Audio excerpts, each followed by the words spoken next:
O trabalhador brasileiro.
Portugal foi pioneiro na expansão marítima por várias razões. Uma, de ordem interna, foi o fato de que muito cedo Portugal se transformou numa monarquia centralizada. E a coroa portuguesa teve recursos suficientes para empreender uma grande aventura em busca de novas terras. Mas isso é apenas uma história, existem outras razões. Portugal aprendeu com os genoveses da Itália as técnicas de navegação, andando pelo mar Mediterrâneo.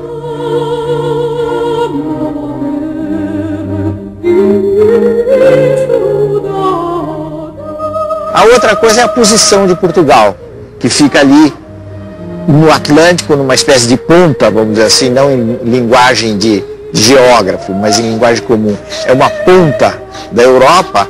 E isso facilitava que os portugueses se lançassem pelo Atlântico afora em busca de novas terras.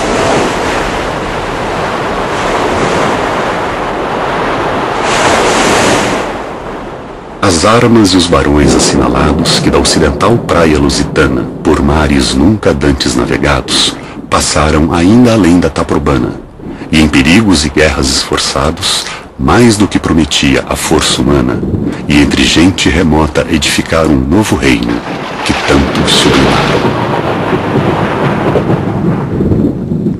O que é que os portugueses, afinal de contas, foram buscar saindo da sua terra? Certamente eles foram buscar, em primeiro lugar, benefícios materiais. Eram duas coisas, as grandes atrações do tempo. Eram o ouro e as especiarias. As especiarias eram produtos como a pimenta, a noz moscada, cravo, canela, que serviam principalmente para disfarçar o mau gosto dos alimentos. Por que esse mau gosto? Porque nessa época não havia refrigeração, então era muito comum que os alimentos se estragassem. Ao mesmo tempo havia um espírito de aventura. A aventura não explica tudo, mas a aventura tem um peso. O desejo de conhecer novos mundos, novas terras. Havia toda uma fantasia do que era o novo mundo. Isso era uma coisa que povoava o imaginário dos europeus desde a Idade Média. As lendas dos animais, das sereias que habitavam as novas terras.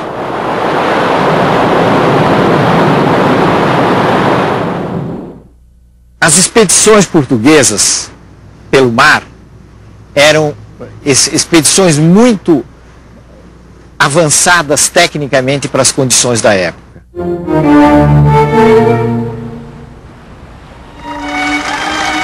Os portugueses inventaram um navio leve extremamente eficiente, que era a caravela. Foi com a caravela, numa grande expedição, que o famoso Pedro Álvares Cabral acabou avistando a terra brasílica nas costas da Bahia.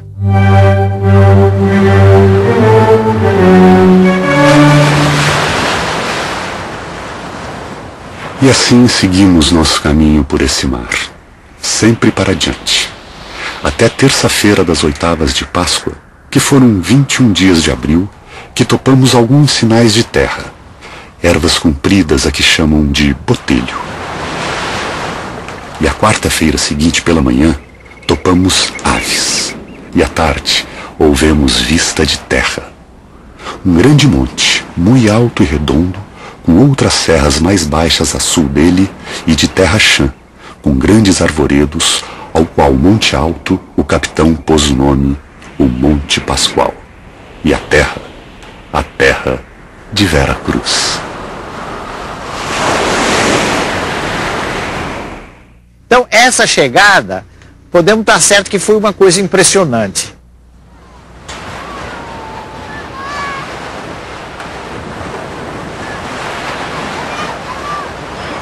Era um mundo fantástico que se abriu aos olhos dos portugueses.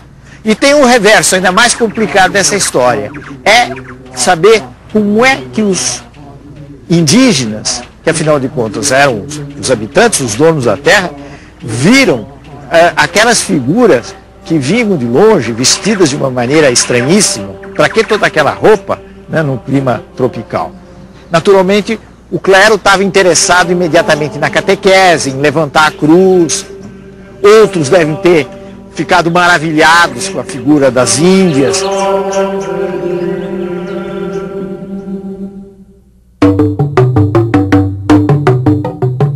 Os quadros que são feitos da chegada, que foram feitos muito no século XIX, refletem uma maneira de ver essa descoberta que pode estar muito longe do real, porque é a maneira de um pintor do século XIX.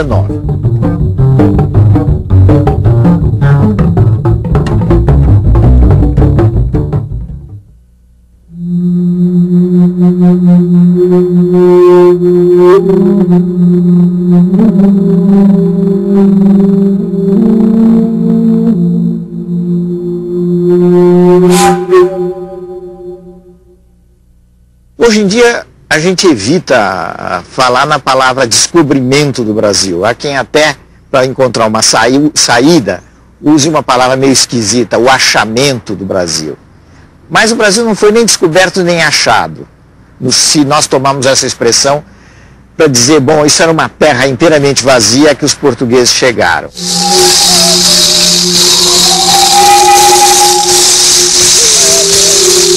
Na realidade, essa era uma terra ocupada, e era ocupada pelos índios. A história do relacionamento entre índios e portugueses é uma história trágica. Os índios foram expulsos das terras que ocupavam, foram escravizados nos primeiros tempos da colônia e milhares deles morreram vítimas de doenças trazidas pelos portugueses.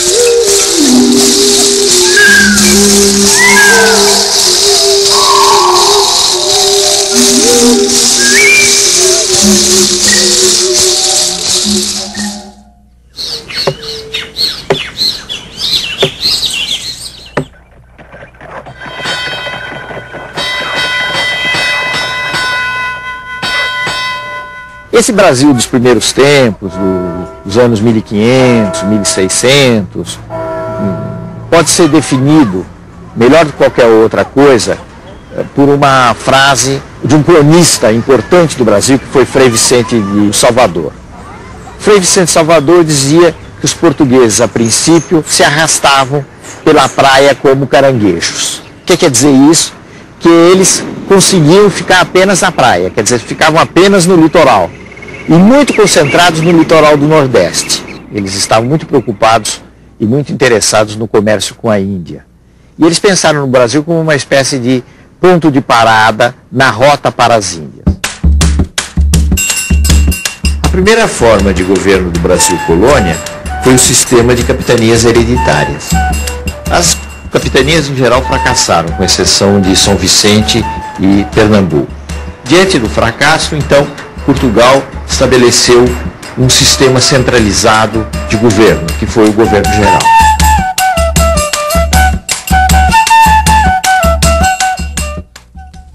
Quando os portugueses chegaram à conclusão de que era preciso dar um ganho econômico ao Brasil, eles se concentraram principalmente na produção de açúcar, plantando a cana-de-açúcar. Eles tinham uma grande vantagem na plantação da cana-de-açúcar, no refinamento do açúcar, porque eles já tinham uma experiência na costa da África. Eles haviam colonizado as ilhas da costa da África e conheciam muito bem o negócio do açúcar.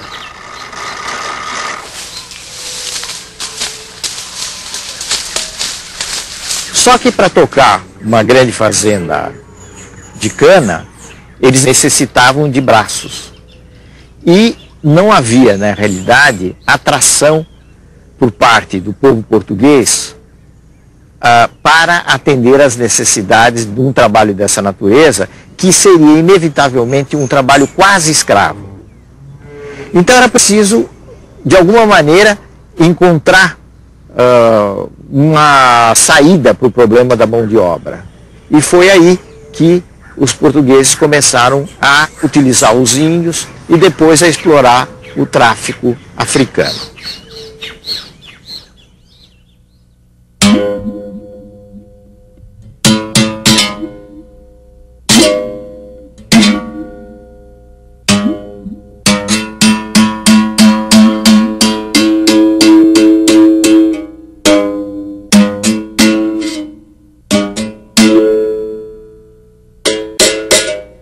Os escravos vieram em condições muito penosas para o Brasil. Morria muita gente na travessia da costa da África para o Brasil.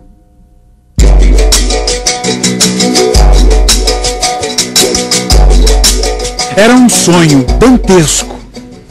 O tombadilho que das luzernas avermelha o brilho em sangue a se banhar, tinir de ferros, estalar do açoite. Legiões de homens, negros como a noite, horrendos a dançar. Negras mulheres suspendendo as tetas, magras crianças cujas bocas pretas rega o sangue das mães. Outras, moças, espantadas, no turbilhão de espectros arrastadas, em ânsia e mágoa. Vãs, Senhor Deus dos desgraçados, dizei-me vós, Senhor Deus, se é loucura, se é verdade, tanto horror perante os céus.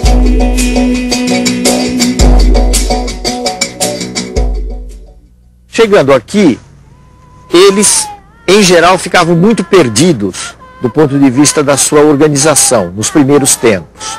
Porque eles vinham de várias regiões da África, eles muitas vezes não se conheciam, e isso era incentivado pelos senhores que não queriam que os escravos tivessem algum grau de organização.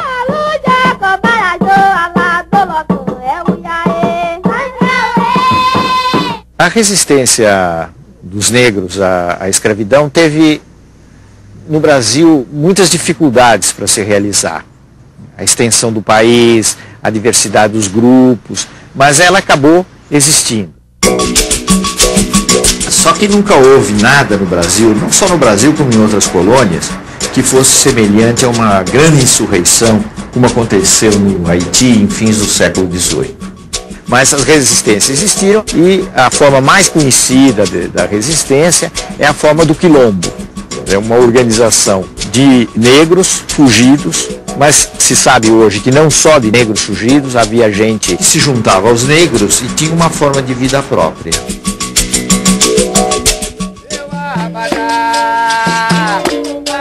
A gente deve lembrar uma coisa, que o escravo era importante não apenas como mão de obra para as fazendas, que o negócio comercial de traficar com escravos era extremamente importante.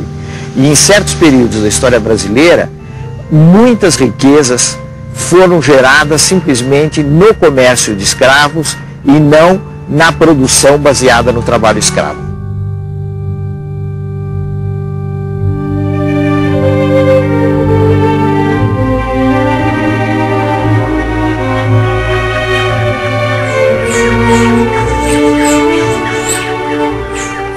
A presença mais importante no Brasil colonial, além dos portugueses, naturalmente, foi a presença dos holandeses. Os holandeses, em primeiro lugar, vieram para a Bahia, ocuparam Salvador, foram obrigados a se retirar e fizeram uma segunda invasão permanecendo aí já há muito mais tempo em Pernambuco. O que é que os holandeses vieram buscar no Brasil? Vieram realmente tentar uma colonização, ganhar postos no Brasil e, ao mesmo tempo, vieram fazer uma coisa muito importante, que tem a ver com a costa da África. Vieram controlar ou tentar controlar o comércio de escravos, tanto assim que ao mesmo tempo em que eles ocuparam o posto no Nordeste, ocuparam Pernambuco, eles avançaram sobre a costa ocidental da África. Os holandeses foram guerreados, naturalmente, por Portugal, mas também pelos colonos que aqui estavam, pelos índios, pelos negros e até quem diga com algum exagero que o sentimento de brasilidade começou na luta contra os holandeses no Brasil. Eles acabaram sendo militarmente derrotados, foram expulsos e se retiraram.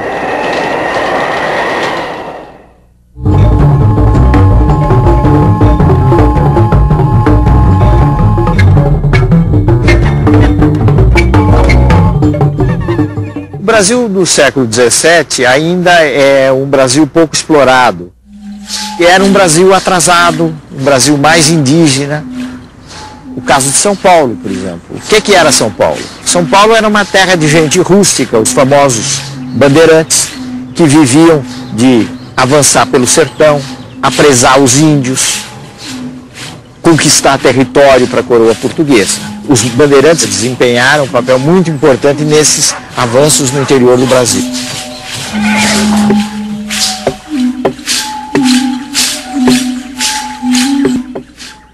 Do ponto de vista da formação desse povo brasileiro, entrou uma grande miscigenação, quer dizer, falando menos difícil, um grande cruzamento de raças. Branco, índio, negro.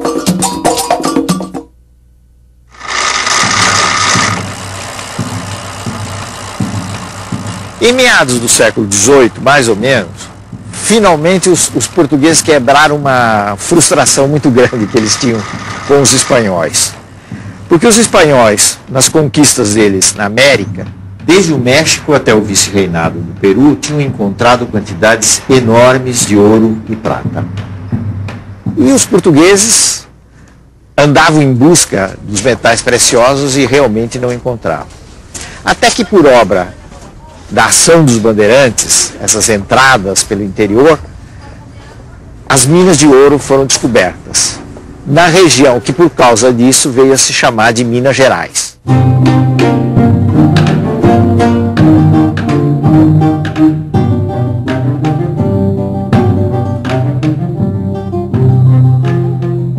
Do ponto de vista da sociedade, nós temos a primeira experiência de grande imigração branca para o Brasil. Quer dizer, os portugueses não se interessaram pelo açúcar, muito menos por entrar pelo sertão adentro, né?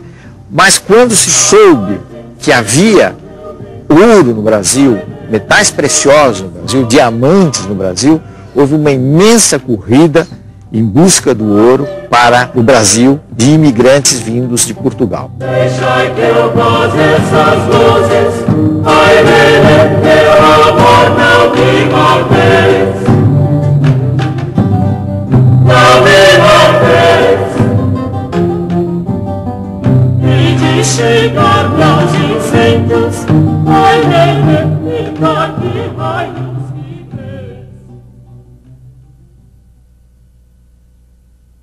Nos últimos anos do século XVIII começaram a surgir uma série de movimentos contra a dominação portuguesa. Dizer que eram movimentos de independência talvez seja um pouco exagerado. Desses movimentos, apesar de haver outros muito mais populares do que a Inconfidência Mineira, a Inconfidência foi a mais importante, foi a que teve a maior repercussão. Basta ver a atitude que a coroa teve.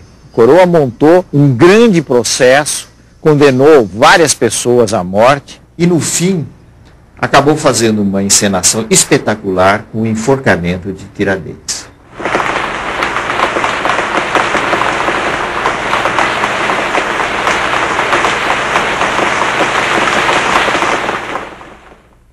No No final do século XVIII, nos últimos anos do século XVIII, o Brasil já tinha mudado bastante.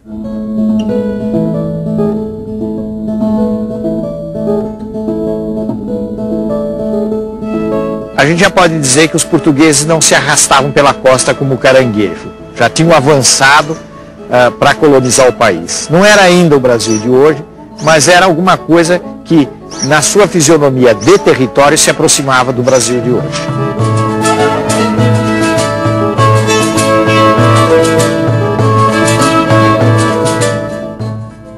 O sistema colonial, que sempre teve furos, no caso de um país pequeno como Portugal, aí ele começou a fazer água no começo do século XIX. Né? Ele começou realmente a afundar.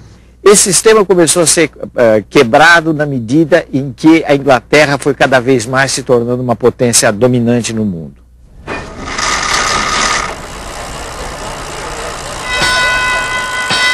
Os ingleses começaram a se desinteressar do tráfico de escravos, não é porque eles tinham razões humanitárias, de repente, para acabar com o tráfico de escravos, mas porque a mão de obra livre começou a tornar mais interessante, livre entre aspas, porque as pessoas eram bastante exploradas, mas de qualquer forma já não tinham mais a condição de escravos. Então, nesse sentido, o sistema colonial que trazia embutido com ele o controle, o monopólio de um comércio de escravos, também começou a fazer água, começou a quebrar. E começaram a entrar as ideias de liberdade de comércio, de liberdade de expressão, de abertura de todos os portos, de todos os polos do mundo. Tudo isso veio junto com o movimento de, pelo menos, autonomia das antigas colônias.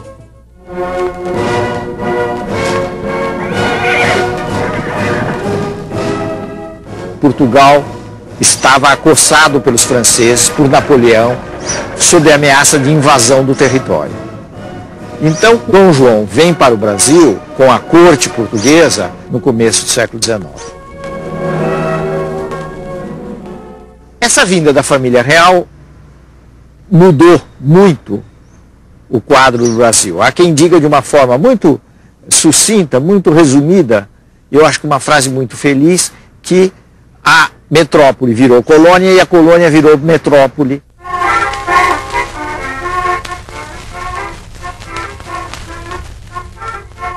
Houve uma transformação no plano da arquitetura, da habitação, no plano dos costumes, enfim, uma série de coisas na vinda de pintores que vieram embelezar a corte. No plano das relações internacionais, um dos fatos mais importantes da vinda de Dom João VI é o reconhecimento, com todas as letras, da liberalização do comércio internacional. Quer dizer, o Brasil tinha os seus portos abertos às nações amigas, e a gente deve pôr isso entre aspas, porque as nações amigas, nesse caso, era uma expressão que significava basicamente a Inglaterra. Quer dizer, a partir daí a Inglaterra pôde ter um acesso direto aos portos brasileiros, ao comércio com o Brasil, coisa que já existia, mas de uma forma indireta.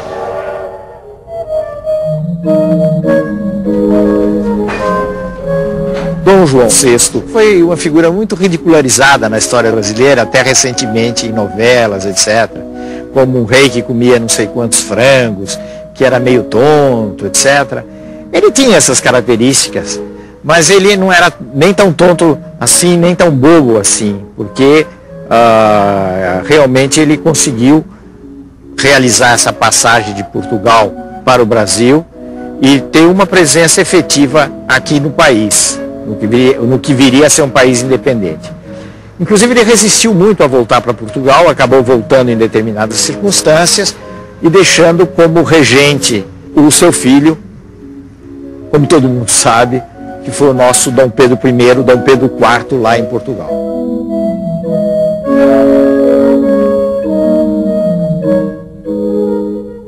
Esse fato da presença de Dom Pedro e também as pressões das elites do Rio de Janeiro, sobretudo, acabaram levando a uma situação de progressivo atrito com as cortes portuguesas, situação que acabou resultando, concluindo com o famoso ato que é muito discutido, muito comentado, foi objeto de quadros históricos, que foi a independência do Brasil, aqui em São Paulo, na colina do Ipiranga.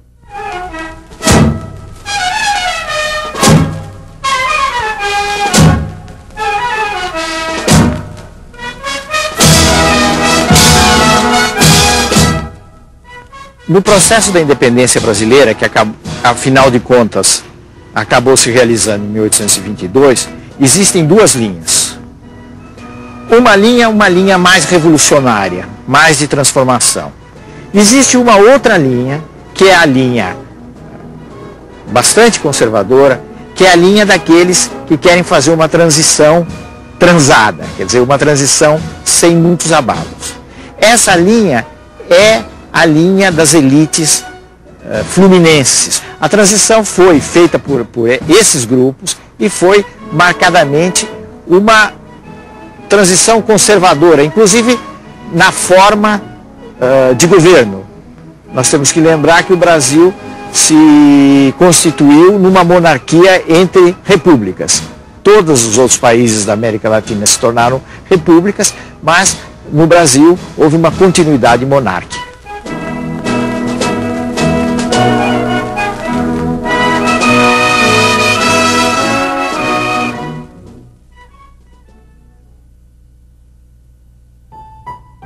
No próximo programa, o Império Brasileiro torna-se definitivo. O longo reinado de Dom Pedro II, o sucesso do café, o começo da indústria e, ainda assim, a demora em pôr fim à escravidão.